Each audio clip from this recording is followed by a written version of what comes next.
নমস্কাৰ 24 লাইভ চাই থকাৰ বাবে ধন্যবাদ। এই মুহূৰ্তত লৈ আহিছো এটা বিশেষ খবৰ। 2016 চনত মুখ্যমন্ত্ৰী ডক্টৰ হিমন্ত বিশ্ব শৰ্মাক আক্ৰমণ কৰা হৈছিল সামগুৰি সমষ্টিত আৰু সেই সামগুৰি সমষ্টিত এতিয়া বিজেপিয়ে জয়লাভ কৰিবলৈ সক্ষম হৈছে। ইয়াৰ পিছতে মুখ্যমন্ত্ৰী ডক্টৰ হিমন্ত বিশ্ব শৰ্মাই ৰাইজক ধন্যবাদ জনাইছে। লগতে তেওঁ উল্লেখ কৰিছে যে সামগুৰিবাসীয়ে এতিয়া আসল ৰূপ গম পাইছে কংগ্ৰেছৰ, লগতে সামগুৰিবাসীয়ে এইবাৰ মুখ ন্যায় দিছে, সামগুৰিৰ ৰাইজে মুখ ন্যায় দিছে আৰু এবাৰ বিজেপিয়ে যেটো জয়লাভ কৰিবলৈ সক্ষম হৈছে, কংগ্ৰেছক ধুলিসাৎ কৰি এবাৰ বিজেপিয়ে বৃহৎ জয়লাভ কৰিছে আৰু 2001 চনৰ পৰা কোনো ধৰণৰ বিজেপি প্ৰাৰ্থীয়ে জয়লাভ কৰিবলৈ সক্ষম হোৱা নাছিল সামগুৰিত, কিন্তু অৱশেষত 2024ৰ উপনিৰ্বাচনত এবাৰ জয়লাভ কৰিবলৈ সক্ষম হৈছে সামগুৰিত বিজেপি দলে। সবিশেষ লৈ আহিছো এই মুহূৰ্তত। উপনিৰ্বাচনত জয়লাভৰ পাছতে ৰাইজক ধন্যবাদ মুখ্যমন্ত্ৰী। ৰাইজক ধন্যবাদ জনালে মুখ্যমন্ত্ৰী ডক্টৰ হিমন্ত বিশ্ব শৰ্মাই। 2016 চনৰ 4 এপ্ৰিলত ঘটা ঘটনাৰ ন্যায় প্ৰদান কৰিলে সামগুৰিবাসীয়ে, এনেদৰে মুখ্যমন্ত্ৰীয়ে উল্লেখ কৰিছে। 2016 চনৰ 4 এপ্ৰিলত সামগুৰিত সংঘটিত হৈছিল এক আক্ৰমণৰ ঘটনা আৰু সেই আক্ৰমণত মুখ্যমন্ত্ৰীগৰাকীকো আক্ৰমণ কৰা হৈছিল। সেই সময়ৰ সামগুৰিৰ বিধায়ক ৰকিবুল হুছেইনে ফোন এটাও কৰা নাছিল মোক বুলি উল্লেখ কৰিছে মুখ্যমন্ত্ৰীয়ে, কিন্তু আজি ৰাইজে মোক ন্যায় দিলে, ৰাইজে মোক ন্যায় প্ৰদান কৰিছে বুলি মুখ্যমন্ত্ৰীৰ ভাষ্য। 2016 চনৰ ভিডিঅ' প্ৰদান মুখ্যমন্ত্ৰী ডক্টৰ হিমন্ত বিশ্ব শৰ্মাই এয়া ভিডিঅ' প্ৰদৰ্শন কৰিছে মুখ্যমন্ত্ৰীয়ে ফেচবুক লাইভৰ জৰিয়তে সেই ভিডিঅ' সেই চনৰ বা সেই সময়ৰ ভিডিঅ' সকলোকে দেখুৱাইছে মুখ্যমন্ত্ৰীগৰাকীয়ে যে 2016 চনত কিদৰে বিজেপিক আক্ৰমণ কৰা হৈছিল বা কিদৰে মুখ্যমন্ত্ৰীগৰাকীক আক্ৰমণ কৰা হৈছিল আৰু তাৰ পিছতে কিন্তু আজি বিজেপিয়ে জয়লাভ কৰিবলৈ সক্ষম হৈছে সামগুৰি।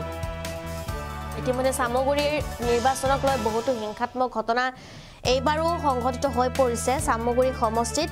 2016 চনতো সেই একেই ঘটনা সংঘটিত হৈছিল আৰু 2016 চনত মুখ্যমন্ত্ৰী ডক্টৰ হিমন্ত বিশ্ব শৰ্মাক আক্ৰমণ চলোৱা হৈছিল আৰু সেই আক্ৰমণৰ ফল যেটো এবাৰ আজি দেখিবলৈ পোৱা গৈছে আৰু এইবাৰ 2024 চনৰ যি উপনিৰ্বাচন আছিলে সেই উপনিৰ্বাচনত এবাৰ ন্যায় পাইছে মুখ্যমন্ত্ৰীগৰাকীয়ে। তেনেদৰে এতিয়া মুখ্যমন্ত্ৰীগৰাকীয়ে মন্তব্য প্ৰকাশ কৰিছে যে ৰাইজে মোক ন্যায় দিছে, কৰবাত নহলেও কৰবাত যদিহে ৰাজনৈতিক দলে ন্যায় নিদিয়ে তেন্তে ৰাইজে কিন্তু ন্যায় দিয়ে আৰু এই কথা উল্লেখ কৰিছে মুখ্যমন্ত্ৰীয়ে যে আজি মোক ৰাইজে ভাল পাই মৰম কৰে, তাৰ বাবে মোক আজি ন্যায় দিবলৈ সক্ষম হৈছে ৰাইজে আৰু এনেদৰে কংগ্ৰেছক ধুলিসাৎ কৰি বিজেপিৰ এক বৃহৎ জয় দেখিবলৈ পোৱা গৈছে।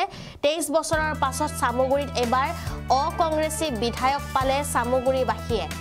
এই মুহূৰ্তত মুখ্যমন্ত্ৰীৰ সেই মন্তব্য আৰু সেই ভিডিঅ' ক্লিপ দেখাবলৈ চেষ্টা কৰিম।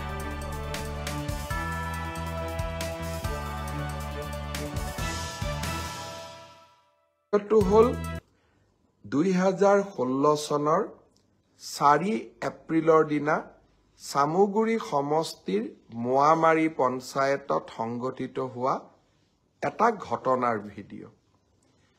সেইদিনাখন আপোনালোকে ভিডিঅ'টোত ভাৰতীয় জনতা পাৰ্টিৰ পতাকা দেখা পাব আৰু মই 2016 চনৰ নিৰ্বাচনৰ প্ৰাক মুহূৰ্তত আমাৰ দলৰ প্ৰাৰ্থী জিতু গোস্বামীৰ হৈ প্ৰচাৰ অভিযান চলাবলৈ সামগুৰি সমষ্টিত প্ৰৱেশ কৰিছিলোঁ।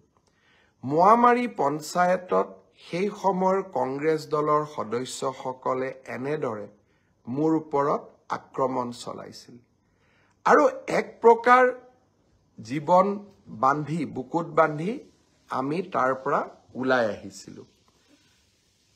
2016 চনৰ পিছত কেতিয়াও মই ভবা নাছিলোঁ যে সামগুৰিৰ ৰাইজে মোক ন্যায় প্ৰদান কৰিব। আজি এই দিনটোত সামগুৰিৰ ৰাইজে 4 এপ্ৰিল 2016 চনত ঘটা এই নিন্দনীয় ঘটনাটোক আকৌ এবাৰ গৰিহণা দিলে আৰু আপোনালোকে আপোনালোকৰ সন্তানক ন্যায় দিলে। মই শুনামতে মোৱামাৰী পঞ্চায়ততো আমি আজি যথেষ্ট ভোট পাবলৈ সক্ষম হৈছো। ধুবুৰীৰ সাংসদ ৰকিবুল হুছেইন ডাঙৰীয়া সেই সময়ৰ সামগুৰি সমষ্টিৰ বিধায়ক আছিল।